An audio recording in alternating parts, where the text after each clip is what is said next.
Every night in Florida, thousands sleep in vehicles they can't afford to lose. By morning, some are gone, towed, ticketed, or forced to move. To most people, it looks like a cleaner. But if you watch closely, it's something darker, a slow erasure of the people no one wants to see. Now, in 2025, a new set of laws threatens to finish the job. This isn't a story about travel or choice. It's about survival and how far one state will go to hide a crisis growing in plain sight. What's happening here will not stay here. What you're not seeing. Let's start with what most people miss. When you drive through Clearwater or Orlando, or any mid-sized Florida city after dark, you might see an RV parked on a side street, maybe a conversion van tucked behind a Walmart. You probably assume it's someone passing through, a retiree, a road tripper, but look closer, there's no campground sticker. The registration is local. The windows are covered with reflective sunshades, even though it's 9 at night. There's a bucket outside, a propane tank zip-tied to the bumper. This isn't van life, this is vehicular homelessness. And the difference matters. Van life is a choice. It's solar panels and Instagram posts and remote work from national parks. Vehicular homelessness is what happens when rent hits $2,000 a month and your paycheck stops at $2,800. It's the space between eviction and the street. It's the last address you have before you have no address at all. In Florida right now, this population is invisible by design. They're not counted in most homeless surveys because they don't use shelters. They're not sleeping on sidewalks, so they don't show up in point-in-time counts. They work. They shower at truck stops. Their kids go to school. And the state has no idea how many of them there are. Because no one is looking. If your vehicle is older than 10 years, you're not allowed in.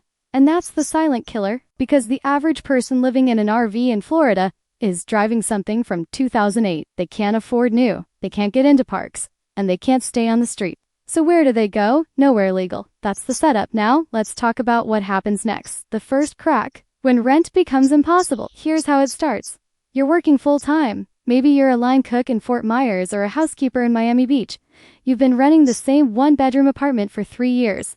$850 a month. Not cheap, but manageable. Then, your lease ends. The landlord says the new rent is $14. You ask why. They say, market rate. You look around. Every apartment within 10 miles is the same, or higher. You do the math. 1,400 times 12 is $16,800 a year. You make $32,000. After taxes, that's about $24,000. Rent is now 70% of your income. You can't do it. So you move in with a friend. That lasts 2 months. Then you move to a weekly motel. $60 a night, or $120 a week. $1,800 a month. You're paying more than the apartment cost, and you have no lease, no kitchen, no stability. You're burning through savings that don't exist. Then someone offers you an old RV for $3,000. It's a 1998 model. The roof leaks, the fridge doesn't work, but it's yours. You buy it. You park it behind a grocery store. You think it's temporary. It's not. These stories vanish fast. Tap like, subscribe, and share so more people see what's really happening. Back to the story. The second crack, where parks close their doors, so you've got the RV. Now you need a place to park it. Your first thought is an RV park. There are hundreds across Florida. Snowbird havens, long-term communities, budget spots near highways. You call. You explain your situation. And that's when you hear it. Sorry, we have a 10-year rule. Your vehicle is tool. You ask why. They say insurance, liability, appearance. What they mean is, we don't want you here. The 10-year rule isn't law, it's policy, but it's everywhere, and it creates a trap. The people who most need affordable parking are the ones driving older vehicles, and those are exactly the vehicles that parks refuse. So you try public land, national forests, Bureau of Land Management sites. But Florida has almost none. It's mostly private, and the free spots that do exist have a 14-day limit. After that, you have to move, so you go to Walmart, Cracker Barrel, rest stops, and you find out that most of those are banned too. County by county, city by city, Florida has been passing ordinances that make it illegal to sleep in your vehicle on public or private property without permission. The term is no overnight parking, and it doesn't just mean you can't camp. It means you can't stop. Here's what that looks like on the ground. You park behind a shopping center at midnight. You wake up at 6. You leave. No mess, no noise, no problem. Except someone called the cops. And now there's a citation on your windshield, $50. You can't pay it. It goes to collections. It becomes a warrant. Now you can't apply for jobs because a background check shows an active warrant. You can't register your vehicle because you owe fines. And you can't park anywhere because every spot is a risk. This is the second crack, and it doesn't just displace people, it criminalizes them for sleeping. But let's say you find a spot, a quiet street, an industrial area, somewhere the cops don't patrol. You stay there for a week, then you see the notice 72-hour parking limit. If your vehicle doesn't move within 3 days, it gets towed. And here's the thing about tows in Florida, they're not gentle. The fee is $250 for the tow, $60 a day for storage, and you have to pay within 10 days or the vehicle gets auctioned. If you're living in that RV, that means you have 10 days to come up with $700 or lose your home. Most people don't make it. The RV gets sold, everything inside gone, birth certificates, IDs, medications, photos, tools, work uniforms, everything. And now you're on the street, not because you broke a law, because you couldn't move fast enough. The third crack. When basic needs become impossible, let's talk about what it's actually like to live in an RV with no hookups, no water, no sewage, no electricity. You wake up in Florida in July, it's already 85 degrees inside by 7 in the morning. You have no air conditioning, you have no refrigerator, you have a 5-gallon jug of water that you refilled yesterday at a gas station. You use it to brush your teeth, to wash your face, to make instant coffee. By noon, it's empty. You need to find another place to fill it. You also need to use the bathroom. You have a bucket with a trash bag. You've been using it for 3 days. It smells. You need to dump it. But where? Public restrooms don't allow it. Dumpsters are technically illegal, so you drive to a park, wait until no one's looking, and dump it in a trash can. You feel like a criminal. You're not. You're just trying to stay human. Now let's talk about power. You have a phone. It's your only connection to work, to family, to services. It needs to charge, but your RV has no electrical hookup. You could run the engine and charge it through the cigarette lighter, but gas is $4 a gallon, and you're rationing, so you go to a library, a McDonald's, anywhere with an outlet. You sit there for 2 hours, people stare, security asks if you're a customer, you buy a coffee you can't afford just to stay. This is daily life. And it's exhausting. Not because you're lazy, because the infrastructure doesn't exist. Here's the impact. If you can't shower, you can't work in customer-facing jobs. If you can't keep your phone charged, you miss calls from employers.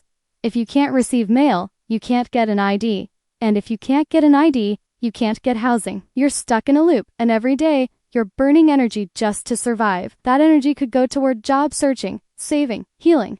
Instead, it goes toward finding water. That's the third crack, and it's not an accident. It's a design flaw that punishes people for being poor. 3 new rules that change everything. Now here's where it gets worse. In the last 8 months, Florida has passed or proposed 3 major policies that directly target vehicle dwellers. And if you're already living in an RV, these are about to make your life unlivable. Let's go through them one at a time. Rule 1. No habitation vehicle ordinances. Starting this year, counties across Florida are adopting model language that makes it illegal to use any vehicle as a dwelling on public property. That includes sleeping, cooking, storing belongings. The penalty is a misdemeanor, up to 60 days in jail. And the kicker is this: the law defines habitation so broadly that even sitting in your vehicle with the engine off for too long could qualify. This isn't targeted at RVs, it's targeted at existence. And it's spreading. Miami-Dade passed it, Broward is next. By summer, more than 30 counties will have some version of this on the books. What does that mean for someone living in a van? It means every night is a gamble. It means you have to keep moving, keep hiding, keep pretending you don't live where you live. And if you get caught 3 times, that's 3 misdemeanors. That's a record. That's a barrier to housing, to employment, to everything. Rule 2. Mandatory vehicle inspections for long-term parking. Several Florida cities are now requiring that any RV parked in a residential area for more than 72 hours pass a city inspection. The inspection checks for working plumbing, electrical safety, sewage containment, and fire code compliance. If your RV doesn't pass, you get a notice to move within 24 hours. And here's the problem. Most older RVs don't pass because they were never designed for full-time living without hookups. The inspection isn't about safety. It's about exclusion. It's a way to force out the vehicles that look poor, and it works. Because if you can't pass the inspection, you can't stay. And if you can't stay, you move to the next city until that city passes the same rule. And then you're out of cities. Rule 3. The closure of informal safe zone. For years, certain areas in Florida, usually near industrial zones or empty lots, operated as informal safe parking. Police didn't enforce. Neighbors didn't complain. People parked there for months, even years. It wasn't legal, but it was tolerated. That tolerance is ending. County officials are now clearing these areas using blight and public health justifications. They're putting up gates, posting no trespassing signs, and forcing everyone out, with no alternative, no shelter beds, no referrals, just you have to leave. And when people ask where they're supposed to go, the answer is silence. This is the third rule, and it's the cruelest because it takes away the last gray area, the last place where people could just exist without being punished for it. Put these 3 rules together, and what do you get? A state that has decided vehicular homelessness is a crime, not a crisis.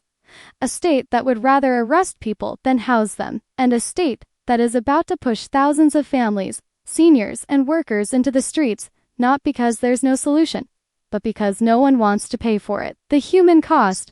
3 people you need to meet. Let me introduce you to 3 people. You won't see their faces, you won't hear their real names, but their stories are verified, and they represent thousands. Meet Rita. She's 62. She worked as a home health aide in Tampa for 18 years. She made $16 an hour. When her landlord sold the building, she had 30 days to find a new place. She applied to 12 apartments. All of them required income 3 times the rent. She made $2,080 a month. Cheapest apartment was $1,100. She didn't qualify. A friend let her park an old camper in their driveway. She lived there for 9 months. Then the city sent a code violation notice. The camper had to go. She bought a 2006 RV for $2,000. It broke down a week later. She couldn't afford the repair. Now she sleeps in the front seat. She still works. She still shows up, but she has no address, no shower. And under the new habitation law, sleeping in that front seat is a crime. These aren't edge cases. They're not addicts. They're not criminals. They're working people who got pushed out by rent they couldn't control, policies they didn't vote for, and a system that treats housing as a commodity, not a right. And the 3 new rules Florida just passed, they make Rita's situation illegal, they make Carlos's survival a crime, and they eliminate the program that saved Jennifer. That's the human cost. What actually works? The models. Florida won't fund. Here's the thing. We know how to solve this. The solutions exist. They've been tested. They work. And Florida is choosing not to use them. Let's talk about what actually works. Safe parking programs. These are city or nonprofit-run lots where people can legally park overnight without fear of citation, tow, or arrest. The best programs provide more than just a spot. They provide bathrooms, showers, dumpsters, security, and most importantly, case management. A caseworker meets with each person within 72 hours. They help with ID replacement, which usually takes less than 7 days for 90% of participants. They connect people to income support, medical care, and housing applications, and they track progress. The goal isn't to keep people in vehicles, it's to move them into housing, and it works. Programs in San Diego, Seattle, and Denver report housing placement rates between 60 and 75% within 6 months. In Florida, there are exactly 6 programs total, serving maybe 300 people. That's 0.6% of the vehicular homeless population. The need is there, the model is proven. The funding isn't vehicle triage centers. Think of these as emergency rooms for people in vehicles. You pull in, you get assessed, you get immediate access to food, hygiene, phone charging, mail service. You meet with a navigator who helps you create a 30-day plan. ID replacement happens on site. Benefits enrollment happens on site. You're not just part, you're being stabilized. And stabilization is the key, because most people living in vehicles aren't chronically homeless. They're recently displaced. They still have work history. They still have skills. They just need a runway. Vehicle triage centers provide that, and the data shows that people who go through triage programs lease up faster, stay housed longer, and cost the system less than people who cycle through shelters or jails. Florida has 0 vehicle triage centers. Not one. Master lease lot programs. This is where a nonprofit or housing authority leases a large private lot and converts it into a managed RV community. Residents pay low or no rent. They get access to water, power, sewage, and trash. They get case management, and they get time, not 14 days, not 72 hours, time to save, time to heal, time to plan. These programs work because they remove the chaos. When you're not worried about being towed, you can focus on moving forward, and the outcomes reflect that. Programs in Los Angeles and Austin report housing exits above 85% within 24 months. The cost per person is about $20,000 a year. Compare that to jail, which costs $25,000, or emergency rooms, which people without housing use at 3 times the rate of housed individuals. Master lease lots save money, and they save lives. Florida has two. Both are pilot programs. Both are underfunded. Housing First with Vehicle Bridge. This is the model that works best. It says, give people housing first, don't make them earn it, don't make them sober up first, don't make them prove they deserve it. House them, then provide support. And for people in vehicles, the bridge is key. You can't move someone from an RV into an apartment in one day. There's paperwork, there's waiting lists, there's moving costs. So you provide a bridge, a safe parking spot, with services while they're waiting.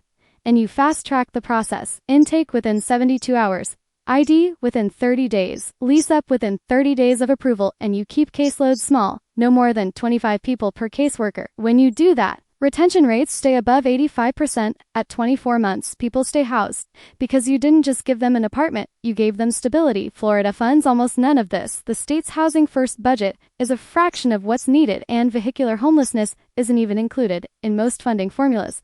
Here's what needs to change. Scrap the 10-year rule. Replace it with safety inspections, not age limits. Allow cities to create long-stay zoning for RV communities in industrial or commercial areas where there is no neighborhood opposition.